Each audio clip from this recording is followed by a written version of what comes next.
Адахан мырза, дагы ситуацияны угуп атасыз да, буга кандай баа бересиз? Бул мындай көрүнүш кандай окуяларга алып барышы мүмкүн? Мен ушундай кесепетке алып барбаш үчүн өткөндө кайрылуу жасагам. Тилекке каршы ошол кайрылууга аксакал деген коомчулуктары, интеллигенция деген коомчулуктары баары момундай бир кош көңүл мамиле жасап коюшту. Кээйлери атайын аны башкача мааниде бергенге аракет жасашты. Экөөнү жараштырууга чакырып атат. Мен жараштырууга чакырган жокмун ал жерде. Мен ушундай бир кесепет болуп кетпеш үчүн экөөнү тең чакырып алып аксакалдар экөөң тең сыртта туруп деп чечим чыгарышыңар керек деп айтпадымбы? Элди экөөң тең ортого барымтага албагыла. Кыргызстан экөөңөрдүн менчик ишканаңар эмес деп аксакалдар ордуна койгула деп кайрылбадымбы? Тилекке каршы бизде соңку мезгилдерде кыргыз элинин, кыргыз мамлекетинде аксакал деген институтту биротоло жокко чыгарыптыр да. Кырдаал курчуп кетсе кантип жөнгө салуу керек? Кырдаал азыр мүнөттөн мүнөткө, сааттан саатка курчуп кетиши мүмкүн. Кызууланган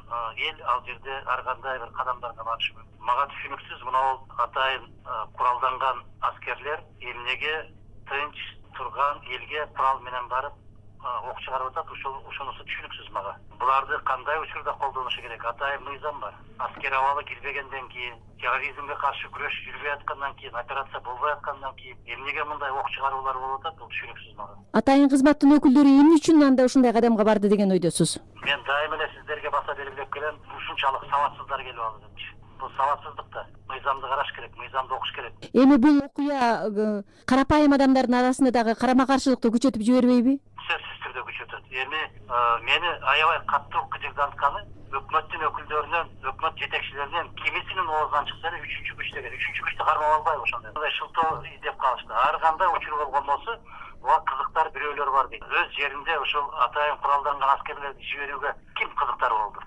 Буга да үчүнчү күч кызыктарбы? Мамлекет башында жүргөн сиздердей адамдар кырдаалды жөнгө салыш үчүн кандай аракеттерди көрөсүздөр? Азыр эми эгерде баштакыдай жогорку кеңеш болгондо бир сунуш киргизет эле, бирок бул жогорку кеңештин колунан таптакыр эч нерсе келбейт. Ага сабатсыз дагы биринчиден, экинчиден чечкинсиз дагы бүт баары калтырап титиреп, коркок баары. Мындай учур кырдаал түзүлгөн мезгилде токтоосуз түрдө сессия чакырылуусу керек. Бардык аракетти жасашыбыз керек. Кайдыгер эмес деген инсандардын бардыгы жасалышы керек. Могул жерде азыр дагы бир 4-5 кишинин каны төгүлүп кеткен болсо, жерге кирсин ошентип сактап калган бийлик. Жерге кирсин ошондой кылып алган өчүм. Мен айтам, бир дагы кыргыздын тамчыганы ар кандай бийликке турбайт. Жалпы кыргыз элине кайрылууңуз кандай? Мен кыргыз элиме кайрылуум ушундай, менимче элге эмес, бүгүнкү күндө могул ар кандай чектен чыгып кеткен бийликке кайрылам.